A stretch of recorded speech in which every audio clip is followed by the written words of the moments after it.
Halo, ini masuk akal. Saya Aryo Bimo. Ada gagasan menarik yang sekarang sedang dibawa ke Mahkamah Konstitusi. Masa jabatan ketua umum partai politik diminta dibatasi. Maksimal 2 periode. Saya bisa memahami kegelisahan di balik gagasan ini. Karena ada ketua umum yang memimpin partainya sangat lama. Akibatnya regenerasi bisa tersumbat. Partai terlalu banyak bergantung pada satu orang dan pergantian kepemimpinan akhirnya hanya terjadi apabila ketua umumnya menghendaki. Tetapi pertanyaan saya sederhana. Apakah masalah utamanya benar-benar terletak pada berapa lama seorang menjadi ketua umum? Atau justru pada bagaimana ketua umum itu dipilih? Menurut saya pertanyaan kedua jauh lebih penting. Sebab ketua umum yang berganti setiap 5 tahun atau 10 tahun belum tentu bisa membuat sebuah partai menjadi demokratis. Orangnya bisa berganti, tapi kalau proses pemilihannya tetap dikendalikan oleh segelintir elit, ya sistemnya tidak banyak berubah. Yang berganti hanya wajahnya. Kekuasaannya tetap berputar di kelompok yang sama. Karena itu, daripada negara menentukan siapa boleh memimpin partai berapa lama, saya justru lebih tertarik apabila undang-undang mewajibkan partai memiliki mekanisme pemilihan yang benar-benar demokratis. Misalnya, ketua umum dipilih langsung oleh anggota partai. Satu anggota, satu suara. Daftar anggotanya harus jelas. Pesertanya harus bisa diverifikasi. Calonnya lebih dari satu. Ada kesempatan yang sama untuk berkampanye, ada debat terbuka, dan proses penghitungan suaranya diawasi. Dengan mekanisme seperti itu, anggota partai tidak lagi hanya menjadi penonton, mereka benar-benar menjadi pemilik partai. Karena bukankah itu makna demokrasi? Orang yang dipimpin mempunyai hak menentukan siapa yang memimpinnya. Kalau anggota partai masih memilih orang yang sama, silakan. Berarti orang itu masih dipercaya. Tetapi kalau anggota menghendaki pergantian, ketua umum juga tidak bisa mempertahankan kekuasaan hanya dengan mengendalikan peserta kongres. Jadi yang dibatasi bukan semata-mata orangnya. Yang harus diperbaiki adalah mekanisme kekuasaannya. Dan ini penting. Sebab partai politik bukan organisasi biasa. Partai menentukan siapa yang bisa menjadi calon anggota DPR. Partai menentukan siapa yang bisa menjadi calon kepala daerah. Partai bahkan bisa menentukan siapa yang bisa menjadi calon presiden dan calon wakil presiden. Hampir seluruh pintu masuk menuju jabatan publik dikendalikan oleh partai politik. Makanya agak aneh kalau proses demokrasi di dalam partainya sendiri justru tidak mempunyai standar demokratis yang kuat. Kita menuntut negara demokratis. Kita menuntut pemilu yang langsung, umum, bebas, rahasia, jujur, dan adil. Tapi ketika kita memilih pemimpin partai, anggotanya sendiri belum tentu memiliki suara langsung. Ada paradoks di situ. Partai meminta suara rakyat, tapi belum tentu memberikan suaranya kepada anggotanya sendiri. Nah, ketika membaca gagasan pembatasan masa jabatan ketua umum partai ini, saya kemudian berpikir tentang lembaga lain. Kalau kita sedang membicarakan pembatasan masa jabatan, mengapa hampir selalu yang dibahas adalah presiden, kepala daerah, atau sekarang ketua umum partai? Mengapa anggota legislatif jarang dibicarakan? Presiden dibatasi 2 periode, gubernur, bupati, dan wali kota juga dibatasi 2 periode.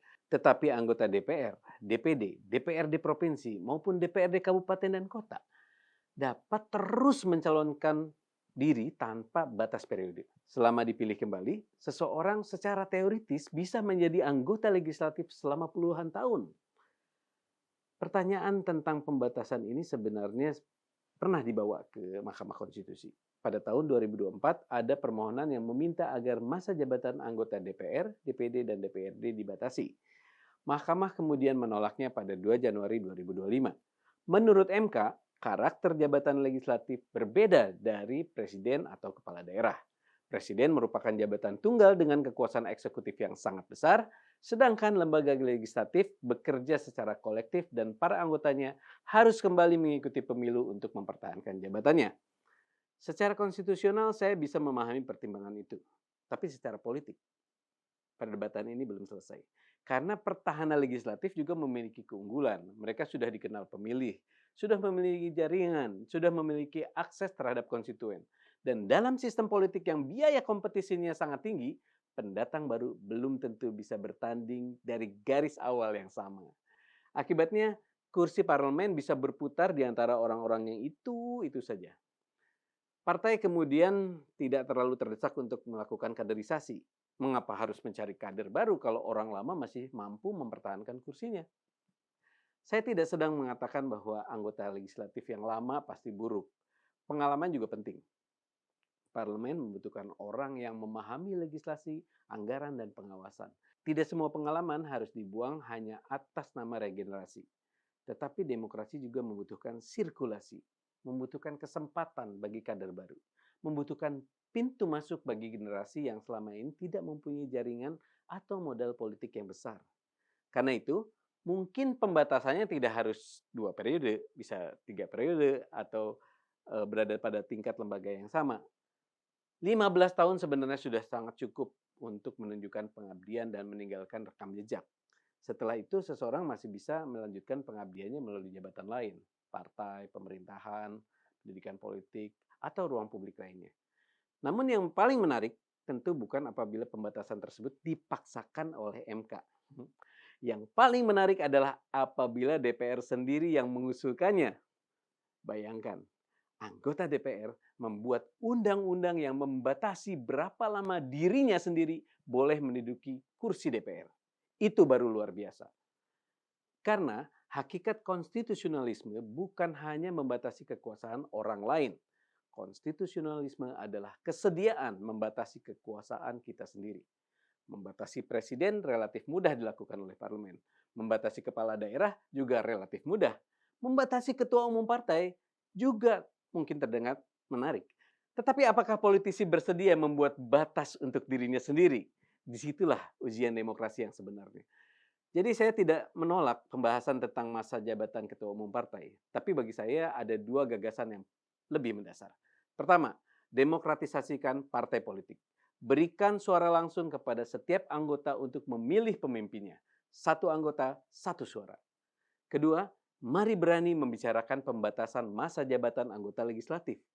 Bukan karena semua anggota legislatif lama harus disingkirkan, tetapi karena demokrasi membutuhkan regenerasi, kompetisi yang lebih adil, dan sirkulasi kekuasaan.